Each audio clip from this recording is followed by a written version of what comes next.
What's up guys? Nandito na naman po ang inyong kabugnoy, nagbabalik. Guys, ngayon po ay araw po ng Webes, dumating na naman po ang ating puging-puging biyahero. Wala hong iba kundi ang ating si Boss Ambo at kasama ho ang kanyang sidekick na si Boss Pugo. Kami po ay namimili po ng kanyang pambulante, tinitinor po ni Boss Ambo, ang kanya pong medium. Ang order po niyan ay 700 po. Tapos araw, kilala niyo naman ha, puging-pugi niyang sidekick, yan ho, kung tawagin ho si Boss Pugo. Puging-pugi din niya ho yan hong dalawang yan ay taga San Pablo ho. Ang pinakagalanti ho ng San Pablo, yan si Boss Ambong yan. Habang sila ho nagtitinor, di kami muna ho nagkakarga ni Borluloy. At saka wari si Jason. Ay, ganyan naman si Borluloy. Habang nagkakarga, lagi humitangay na sigarilyo. Talagang hindi rin niya humahilig manigarilyo Tapos ari naman ho, aking team kabugnoy ay pumunta na ho doon sa tindahan at bibili daw ng pagkain. Yan ho, si Boss Bunog at saka si Warren. Ay shoutout sa inyong dalawa, Boss Bunog at saka paring Warren. At namimili ho din ng pambili ng amin ho pananghalian, ng aming Boss Ambaw. Nagyakag ho agad din kay Boss Dawin. Nabili ho ng mga parikado at sabi daw mamaya ay di magluluto na ho para mamaya ay hindi na ho kami bibili pa at iba-iba ho't maaga pa. Dahil pag mamaya pa ho kaming medyo patanghali pa ho bibili, napakainit ho, ay hindi na ho sumama ang inyong kabugnoy niyan. Ang nagbili lang ho diyan, di ang ating dalawang team kabugnoy, si Kuya Jason ho, tsaka ho si Parang Julius.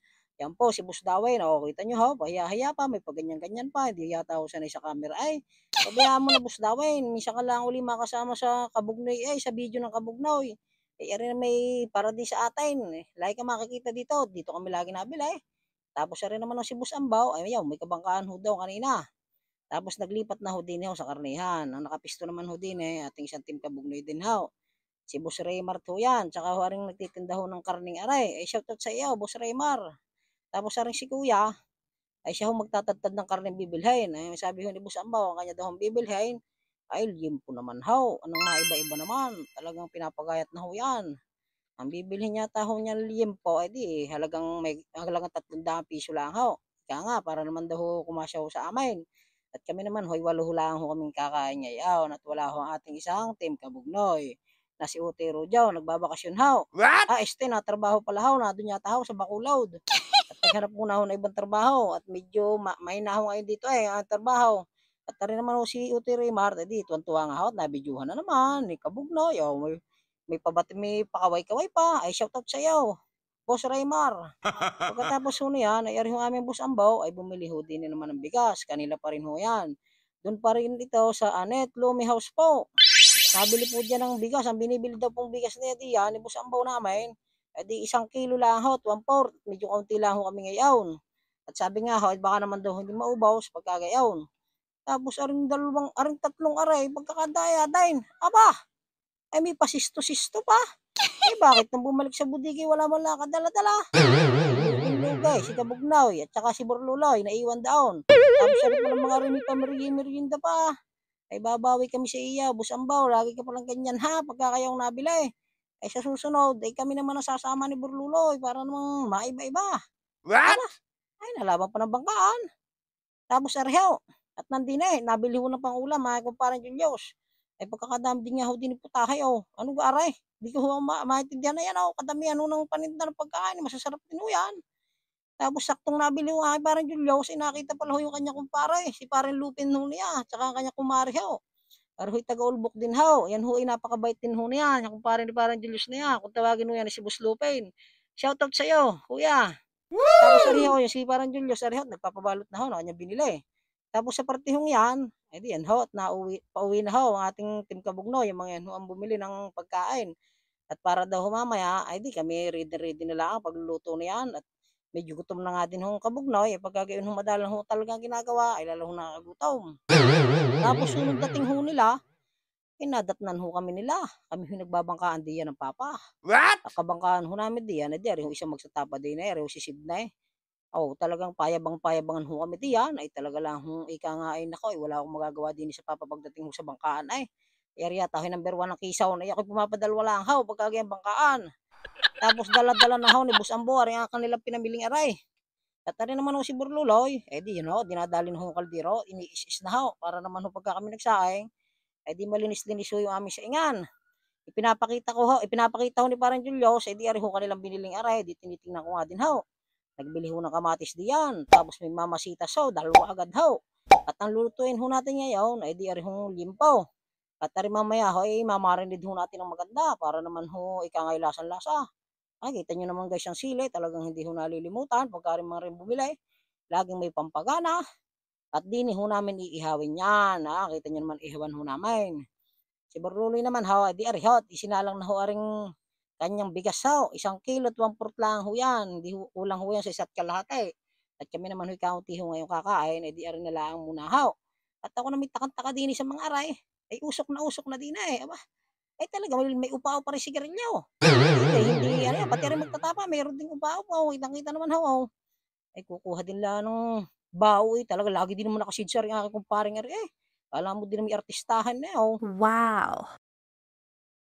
Tapos ari ho, inilagay na ho na aking kumpare, ari hong mga bao din ho at ating gagatungan na daw ho para daw mamay baga, di pagka nag-ihaw mamay yaring-yari na ho. Tapos ari naman hong limpong aray, di hinuhugasan ko muna ho at si kabog ni ho ang dadalhin niyan.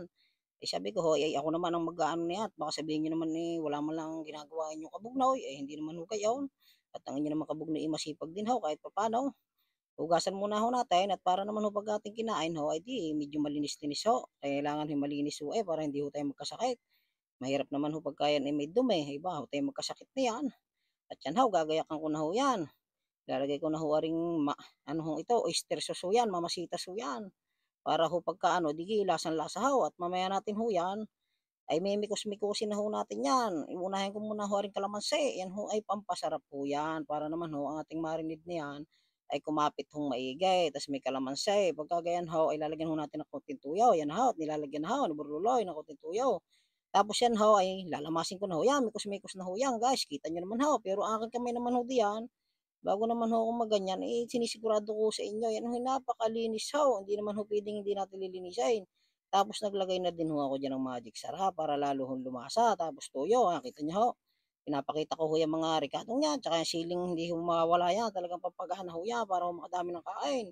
Tapos ibabalik-balik na din ko ho ng ano, konti at mikos-mikos nga ho para lasang-lasa lagi. Yan, kitang-kita nyo ho, ipapatas ko na ho ng maganda. At pagka yan ho, nadali ko ng ganyan, di maya-maya ho ilalagay ko na ho din sa salangan. Aba, talaga si Burluloy naglagay po ng kaunting asin para daw may kaunting panlasa. Sabi ko siya, tama na at baka mamaya naman tayo magkasakit na sa bato, mahirap na. At yan ho, inilatag ko na ho. Aring limpong aray at iihawin na ho. Ayan ho, at medyo mainit na nga ho yan. Kita nyo naman ho guys, ang gamit ko lang ay kamay diyan at wala ho kami pang sipit ho kami naman ho din talaga, kuboy na kuboy ho. Kanya-kanya na lang akong diskarte. Kailangan ho talaga pagka dito ho sa Team Kabugnay, kailangan ho madiskarte ho kayo diyan. Tapos yan naman ho, pinagmarinidan ho kanina, di mamaya ho ilalagay na sa ibabaw. Tapos ang kumpare ko naman muna ho, di ari ho, nagyakag na ho muna, kukuha daw muna ho kami ng dahon. Kami muna yung naghanap ng dahon at nasasama ho ng dahon din di ang kinuha ko na ho dahon di dalawa. At nabalik na ho ulay, pagdating ko ho, ang aking ama ho, siya ho nagpapaypay. Nasabi ko sa akin, baligtad na. Di ari ho, binaligtad ko na ho. At yung kabila naman ho, ano, ang lalagyan ko ho nung pinagmarinidan ho para ho lasang-lasa yan. Para naman ho, pag kinain ho natin mamaya, talagang kagat na. At mamaya makakatimos na naman ang inyong kabugnoy. Kitang-kita nyo naman ho, totoo na ho ang aming ulam ngayon. Baka sabihin nyo, nagyayabang naman ng kabugnoy. Kita nyo, limpo yan.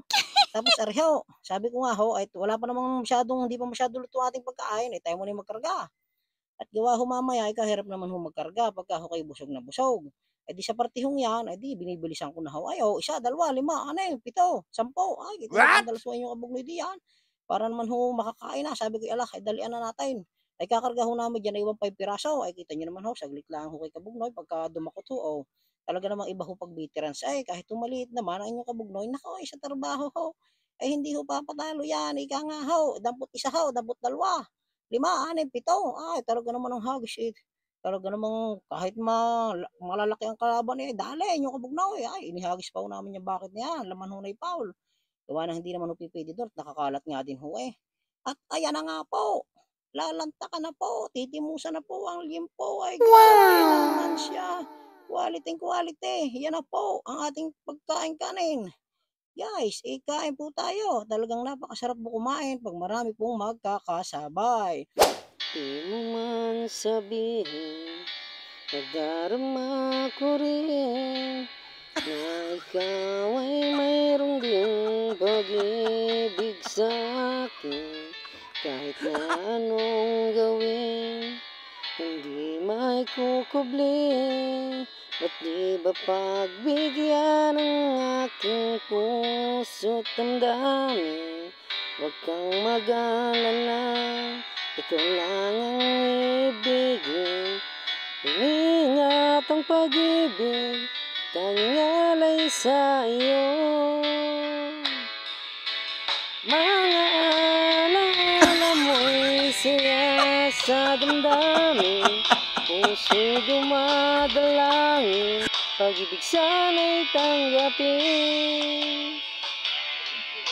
Guys, hanggang dito na lang po ang aking video. Sana po inyong nagustuhan, pati po ang aking pagkanta. Paalam!